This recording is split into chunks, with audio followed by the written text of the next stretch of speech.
That's why I say woman is a stupid gender and man's a stupid gender. Like, what? That's what you came up with? You could be anything that you wanted to be and you came up with man? Okay.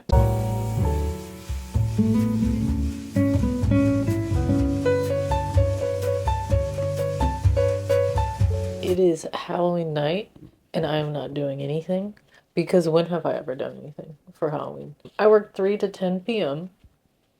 on Halloween at the burrito factory. Notoriously, Halloween, horrible, horrible day to work at the burrito factory. And of course, I would be scheduled to handle that. I hate to talk shit about things that are happening instead of talking shit about things that have happened because it's bad karma. But the leadership is non existent. It's so interesting to me that people love The Bear so much because I look at television um, 10 years ago. And there are shows that are so fucking good from 10 years ago that didn't get a Grammy because every show was so fucking good 10 years ago. And now, I mean, I'm not saying that The Bear is a bad show. It's a competently made show. But it would be one of these shows 10 years ago that wouldn't have. Did I say a Grammy? I meant an Emmy. Part of the charm of The Bear is that those people did not really go together very well. Like, it was just like a mismatch of people. And that's where the conflict arises, and that's how you make good television. My workplace, I know the team members I could work with, and we could literally do anything. We could tear down the American Empire together. I know it. But we're not going to because we have to work at the burrito factory to make rent. We just don't have the time to tear down the American Empire. I was reminded how irritating Halloween is. And it's my favorite holiday of all time. I think children are like God because they're the closest thing to humans unscathed, you know? Parents are just not smart. Too much on their plate to be intelligent human beings. The parents always act like they got bigger fish to fry because they probably do. So many kids. It was so loud. A lot of teenagers, and it just reminds me, like, I love Halloween because it's so rock and roll, and I just love it. And I love to take the opportunity to dress as one of my favorite characters any chance I get. And but like the way the general public celebrates Halloween is so cringe, and I can't do it, and it's like triggering. I kind of made this observation that men and women, boys and girls, they celebrate Halloween very differently. I don't know what male Halloween is like. I don't know what that is. It seems like they put very little effort into their costumes. Or like maybe they're putting all their effort, you know. Maybe it's like that thing where like, like when you see a guy's handwriting for the first time, you're like, "Oh, I didn't know you were stupid. I didn't know you were illiterate." And I'm not saying it's impossible for men to have pretty handwriting. Jeff Buckley had his journals looked great, you know. He had a very distinct penmanship and it just like matched his personality so well. But most guys, it's like, you didn't think very much about what your handwriting would look like, huh? Because I know girls, they think about what their handwriting looks like from a very early age. They like pick a font. I picked a font. I literally Oh my gosh, this is so autistic. I remember being 11, 12 years old scrolling through like the font or something. I don't remember what I was doing. Maybe it's Pinterest. And I was looking for a font and I was like, I'm gonna pick one of these. It's gonna be my handwriting. And I think it's Copperplate. I think that's the name of the font that my handwriting is today. And I just studied it. I drew the whole fucking alphabet in that font because I wanted my handwriting to be that font, and it was very painstaking. And I just forced myself to write in that font. I'm telling you now, men don't do that. And that's also what their Halloween is like. Uh, but I also you gotta appreciate it because they just don't care. There's something to learn from that. The fact that they just do not care. They don't. There's so many things that they don't care about. How they look. How they come off to other people. Like, all they care about is the approval of other men, really. There's a lesson to be learned from that. I'm going to take a lesson from that. Care less. Then there's women in their costumes, and usually they go for the more revealing costumes, and I mean, not 100% of the time, but Lord, it's kind of depressing. I will say women's costumes are more creative than men's costumes, but like, really, we're going nude every year? And it's not even a judgment to them. It's like, what it is I see that, I'm like, am I supposed to be doing that? am I supposed to be doing that? Because I will and I'll slay. But like, I don't particularly want to. Because it's a performance, and I don't want to perform in a way that people expect me to perform, because that's boring. I want to pop out and people are like, "What the hell is that?" That's what I want to do all the time. Like if I owned a car, if I had the money to own a car, and if I had the interest to own a car, if I believed in cars at all, instead of public transportation, I would have the craziest looking car. I'd get that thing wrapped in like a pink glitter wrap. I would put eyelashes on the headlights. It would be ridiculous. People would point and laugh at my car when they saw it driving by. And also, I'd probably be the safest car because no one would want to touch that thing. No one would want to touch that thing. No one would want to come within 100 feet of that car because that thing is low-key kind of hideous, but that's what I want, right? And so when I see people's Halloween costumes, I'm like, I don't want that for me. Both genders are kind of sucking ass at Halloween costumes. It's kind of frying me. My Halloween costume this year, even though I did not get to put it on or do anything because I worked, and also what would I do? Where would I go? I'm not interested in doing anything besides staying home. My Halloween costume, I was going to be Negan. I am Negan. I'm always Negan. I don't need Halloween to be Negan. I didn't wear the Halloween costume, but I was like super excited to be like, I'm Negan, like actually, right now. I forgot where my train of thought was. Oh no, I remember. My Halloween costume was Negan, and when I was seeing Halloween costumes of Negan online, it's mostly men, which surprises me. Because I think it's so cool to just pull up and be like, I'm just a different gender. Like, it doesn't matter. Like, I'm not gonna try to look like a man, even. I'm just gonna pull up in my costume. I'm Negan. And that also is true to the lore because everyone is Negan. If you believe in Negan, you're Negan. That's all it takes. That's the story of Negan, right? But I was looking at, the Negan Halloween costumes that I would happen upon on the TikTok or whatever, and they were just like so half-assed, and it was men. Like, where's the female Negans? And it's not like I put a lot of effort in my costume, but I put together a costume that I believed in, that was to my style. I was like, I'm not going to have the same leather jacket as Negan because that's not creative, but I'm going to buy a leather jacket that I believe in, that I would wear myself. I'm not going to have a red scarf, but I'm going to have a scarf that I believe in, that I would wear myself. I'm not going to have the same bat, but I painted the bat that I used for the costume. I painted it the colors that I wanted, not even true to the lore.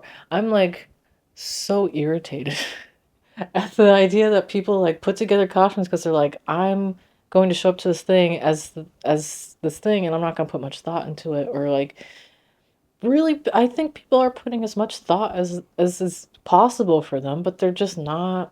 They don't have the access to maybe a deeper part of themselves that would resonate with the character. Like, I don't. The costumes just aren't giving. I would say like my favorite costumes are the ones that are like, what the hell is that? Like, what are you supposed to be? I don't know, but it makes sense. Like, I love costumes that are like that. Like, I'm not anything in particular, but like, I'm obviously not dressed in my normal clothing. I love those types of costumes. Oh my gosh, I love it. I did the smoky eye because I could not dress up at the burrito factory. And do I love it? Not particularly, but it's it's given this. It's rock and roll. And sometimes that's the most you can do. And I did wear a darker lip gloss, but dark lip gloss is a lot of upkeep. And so right now I'm just wearing brown lip gloss that's only slightly brown. You can imagine how irritated I am when I see people and they're just not taking this holiday as seriously as I do. Like, this is for real my Christmas, okay? If there was like a war on Halloween, you better believe I'd be one of these people that was like, it's happy Halloween, not happy holidays. Like, Halloween is my Jesus. This is your chance to become who you might be. This is your excuse to do that. It's a performance, and I would rather perform something that's true to me than something that's true to someone else. I like that's what I'm getting. Like, when I see people, they seem like more of reflections of the people around them than themselves. I don't have people around me, so I'm only going to ever be a reflection of myself. I hate to sound like so I'm not like other people, but like genuinely, if you're anybody really, you'll feel so alienated from the general population. I almost feel like most people gotta feel alienated from the general population, but most people is the general population. But you get what I mean. Like everyone has a moment where they look at the majority and they're like, there ain't no, there ain't no way that's what you all are agreeing upon. The other thing is I've had 26 years to reflect on Halloween. I've had 26 years to contemplate what Halloween means to me. And it's been a very meaningful 26 years of contemplating what Halloween means to me. Um, because I've had so many opportunities to understand who I am and no interruptions. I ain't had no kids. Like, I don't have any friends. I don't talk to my family, and that's such a blessing because how do you guys do that? They are so irritating. And so there's just not a lot of voices in my ear to tell me, to pull me in whatever which direction. And it's made it so that if people do come into my life, they're not gonna tell. They ain't gonna be able to tell me nothing. I like my Negan costume. I ain't dressing up any other way. I was Negan in 2020. I love that costume because I had my hair short back then, and I could just sweep it back, and it was so bitchin'. And I miss the short hair so much. I keep my hair long now because that's where my power is. I have naturally just a very unique texture of hair, and I'm like, I want to grow as much of that as possible because I just want as much of me to fill my space. When I had short hair, I just had a much more different look and not really a different vibe, but definitely a different look. And the Negan costume was a bitch in that year. Am I disappointed in the one this year? No, it's a bit of an improvement, I would say, but I do miss that short hair. That was so much fun. I've got a bad case of the genders on Halloween. Halloween's gonna do it. The last three Halloweens, I was Katara, and from The Last Airbender. And Katara is very fitting for me because, oh, I could cry. I mean, she's just such a powerful character, and her power is not in the fact that she's a powerful bender. Her power is in the fact that she's more concerned with what's going on with the people around her. And she's more concerned with helping other people find their power. But she's like genuinely the most powerful character in the show almost. There's other characters like Toph that they can brute force their way to do anything, but Katara was just like a master, the most powerful bender, really, besides the Avatar, I guess. But Katara had a mastery of her technique that was just unparalleled in the entire show. She's just an intuitive, just like naturally gifted, just so in tune with who she was. And I could cry about it. So I was Katara for 3 years before this. Katara just made sense for me. I was like, I can embody that. There have been Halloweens that I've been just a different gender altogether. This is my second Halloween being Negan. I had one Halloween where I was Hawkeye from MASH, the Alan Alda Hawkeye, and I did a good job. I looked like Alan Alda. I don't know how else to tell you. Getting to be a man for Halloween is just so is gonna do it for me every time. When I was in college, maybe like when I was 18, 19, 18, there was like a period of time where I was just totally okay with people viewing me as a man, and I in fact preferred it. And there were many times where people misgendered me because I just legitimately looked like a boy, a guy, a dude, and that was totally cool with me. And I pursued that because I preferred being perceived as a guy, but my problem is that I could not get perceived as the guy that I wanted to be. It just wasn't happening. Part of what draws me to the opposite gender, like the concept that resonates with me, is the power, and that like you have the greatest chance of being perceived as the truest form of yourself. There's the fewest projection being put onto you when you are a man, and especially if you are a man that looks a certain way. um I'm still trying to figure out like what it is exactly that makes people treat people the way that they do based off of assumptions. Like I don't know what the look is exactly, and it might be different for every single person. Just automatically they're assigned leadership, and I always wanted that. Oh my gosh, and that's why Negan is the costume for me. That's the perfect like it scratches my brain. Like when Negan was first introduced in The Walking Dead, and I watched it three times. And the first time I watched it, I was horrified. Every time he was on screen for like season 7 and season 8, I was horrified. It was the scariest that the show had ever been for me because I did not know who this guy was and I did not trust him, and he seemed very unpredictable. But when you get into later seasons, you realize that he actually there's a method to the madness and there's a strategy, and he's not unpredictable. We just perceived him that way because the show is very well done and they know how to manipulate the audience. He's so powerful. He's the most powerful character in the show, even into the end. Like, kind of, basically. I want to be that person. I want to be the person that rolls up and is like, I'm taking half your shit or else you die. I wish that was something that I could do and be celebrated for instead of, you know, whatever it is that women get, you know?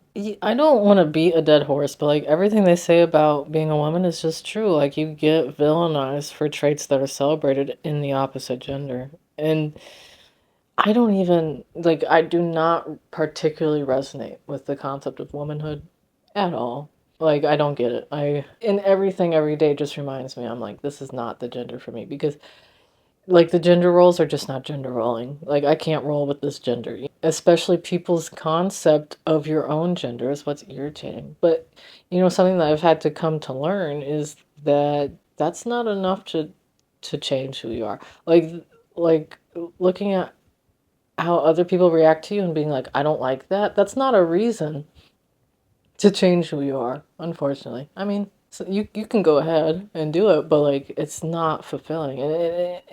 And being a man for however long I was when I was 18 years old did not spiritually fulfill me as much as I thought it would because I still wasn't Negan. As much as I wanted to say I'm Negan, I still wasn't Negan. I was always going to be perceived a certain way, male or female. Like I just was never going to have that much power. It's a little devastating to think about, but I'm gonna roll with this feminine presentation thing just because um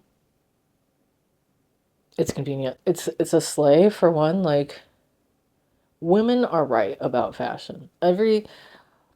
All of the advances that women are making in makeup and hair and fashion, they're right. They are the ones making the greatest strides in self-expression. They are the ones truest to themselves. So the feminine presentation does suit me for that reason. I can do a smoky eye, you know, and people aren't gonna be like, what are you, fucking gay?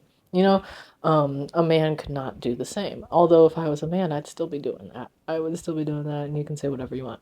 So that's what I've sort of decided for myself in terms of presentation. I'm not gonna buy into this gender shit 100% of the time. I'm just not. We have to remove the romance piece that seems so integral to everyone's lives. That's just not, I don't care. I just don't care. And that not caring about something that the general population cares about so much, it is an identity in and of itself. I remember Claire Hunt saying that queer identity, she probably got this from somewhere else, but I heard it from her. And she said that queer identity is just an identity of self-love. And that's so true, because the general population is so busy not even liking themselves. Because that's what the general population is. It's people that are general. They're generalists and they want to be as general as possible. And to be as general as possible, you have to abandon yourself. Even when I've abandoned myself, it hasn't worked. I'm still not general. I'm not succeeding at being general. So, is there anything more self-abandoning than engaging in the culture of romance, in the culture of heterosexuality? And you can be gay and still be heterosexual. What did I see today? You can be gay and not queer. But that just can't be me because I recoil in disgust at the thought of it. It's not even fun for me. Like it couldn't be. It could never be. And so that really affects how I relate to gender. I don't want to sit up here and say that being a woman means this, but to a lot of women, perhaps the general population, being a woman is inextricable from their relationship to men. And that's horrifying to me. That is so that's domestic terrorism right there. Gender and sexuality. as it's enforced by our dominant culture. It's playing out in this very gendered way. It sort of makes me think, do women and girls genuinely think that their gender, their identity is defined by what how men see them, what men think of them? And obviously, of course, that's the only way. I have it in my head too. I literally posted a fucking 30-minute long video talking about how ugly I am, knowing full well that I'm not, but I feel that way. And when I feel that way, I am. Your feelings are reality. Your perception is reality, guys. And when I feel ugly, I just that's what it is. I'm life as an ugly person. That's my life. That's the experience. Just I assume that role, no questions asked. And I go through that and I don't I don't even care what men think of me, but like what else is the reason for fixating so much on my appearance? It's this whole it's the programming. It's the program. It's the matrix, guys. Um that women are to be valued for their looks because women are only women insofar as guys, I was really cooking there, and then my memory card was like, "Not so fast, soldier. We are riding too fast," and it stopped the recording. Um, but I was saying that women can only be women insofar as what men think of them. The like that's why I say woman is a stupid gender and man's a stupid gender. Like, what? That's what you came up with. You could be anything that you wanted to be, and you came up with man. Okay. Learning about like Taoism and just the way things happen, the way the process unfolds, spirituality in general. It's really taught me to appreciate femininity for what it really is supposed to be, which is a balance to masculinity, which it's neutral. It's just neutral, you know. It's no good and bad, or it's not even like more important, less important, you know? It's just neutral. It's just a thing. It just is. Giving is as important as receiving, you know. That's it's about polarities and contrast. And contrast is inherently funny. It's comedy. You know, the way that gender plays out in our dominant culture is just so cringe and not stylish, you know. It's not stylish. You have to do so much as a woman just to not get anywhere, basically. It's not really getting better. That's the thing that's kind of crazy to me about it.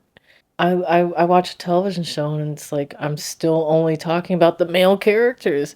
I love The Walking Dead, but it can't be denied that like the male characters are so important to the show. And I feel like it's gotten so much better over the course of the show, even into the spin-offs. It just gets better and better in terms of like the gender disparity.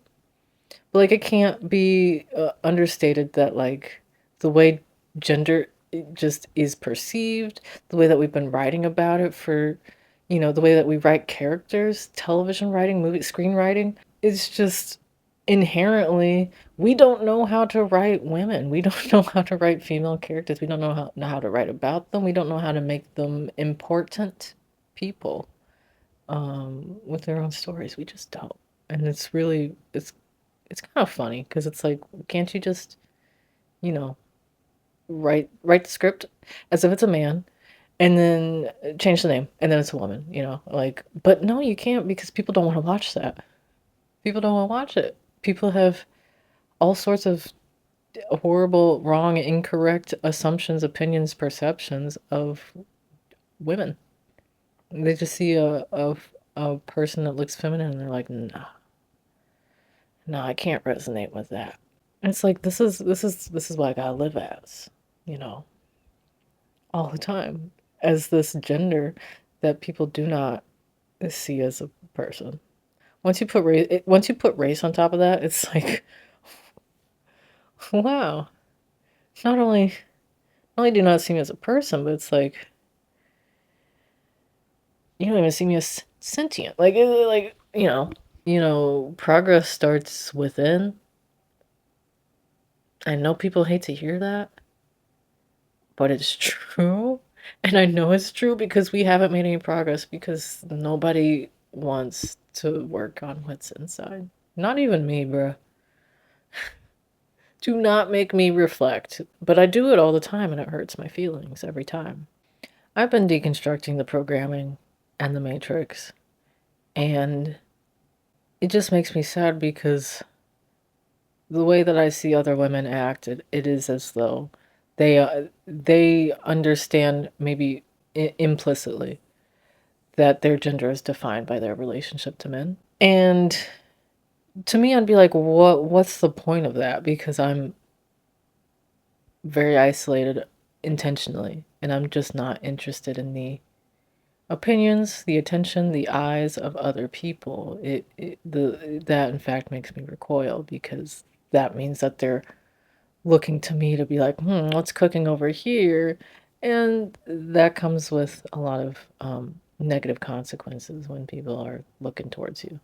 I see in other people in general, but women for sure, that their motivation for performing gender a certain way is to gain proximity to men. They think that will benefit them because they've been taught that that's the answer to the ache.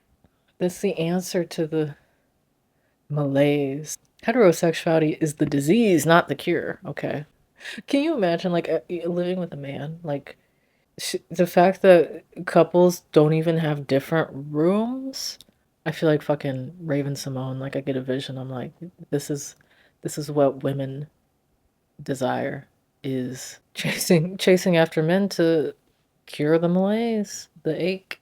And what is that ache? It's worthlessness, you know. It's that thing that tells you that you're ugly and worthless and gay. It's the YouTube comments, it's the Instagram and TikToks, and it's all those things. It's it's the programming in the matrix. It's intentional, you know. It's these things that tell us we're not enough so that we go and we do the things that they sell to us. Because how many industries are profiting off of selling us cures that don't work? Weddings. I can't believe this. Like, what are weddings? Like, you go and you celebrate, and what are you celebrating? I do not know. The joining of two people, but like, okay, why don't we have that for like when I find a friend? There are coworkers that I meet, I'm like, yes. Like we are dust from the same star. You know, I meet people like that and I'm like, yes. And it ain't on no heterosexual shit. It ain't on no wedding shit, you know. And there's no wedding for that. And there really shouldn't be because it's something that happens every day, all the time. Even marriages, that's something that happens every day, all the time. I see couples that I'm like, why are you guys together? Every single day, all the time. And the reason is because they were in proximity to each other, and that's it. That's it. That's it. It ain't on some soulmate shit. And it really rarely ever is. I don't think it ever is. Like I don't know. I'm not convinced. But there's so much money in weddings. People spend so much money on that. And okay, I'm just not going to dwell on it because I just don't get it. People expect it. People expect it to happen to them one day that they're going to have this wedding. And people want it. That's the part that gets me. People want that. Seems like a lot of work and a lot of money. And I wouldn't want to wear no white dress. And I wouldn't want to wear no tuxedo. Tuxedo. I want to wear something that's like, what the hell is that? I have a fantasy about what my wedding would be like because I want to make a wedding that would besmirch the institution of marriage so fucking bad. In my wedding, it would be like at the Vegas and Denny's. It'd be officiated by a Jeff Buckley impersonator. Like, you know, I have a pancake wedding cake, and um my my husband, he would have to change his name to Joe King. Because joking, you know, is a joke. It's a joke. You know, I have all these fantasies of like, what's the worst way that I could insult this institution? Because it's so goofy. It's goofy silly. And it would not, and I would not get married to a man the I poured all my hopes and dreams into. I would not. I'd get married to just some guy named Joe King. Because that's so funny. And you know, I'd have like a ridiculous wedding performer. Corey Feldman would perform at my wedding, you know. He's not ridiculous. He's just earnest. He's earnest to a degree that us mere mortals cannot understand, you know. And that's what I want. That's what I would want. To besmirch the institution of marriage. so many industries are dependent on us being fucking stupid, selling us cures that do not work. I have an MP3 player that I bought in 2020, and I have an MP3 player that I've had since I was 12. So that would be like 2011-ish, thereabout, 2012, thereabout. I've still used the one from 2012, and it's better. It's literally better than the new one that I bought, and you can't buy it no more because it's so old and nobody buys MP3 players.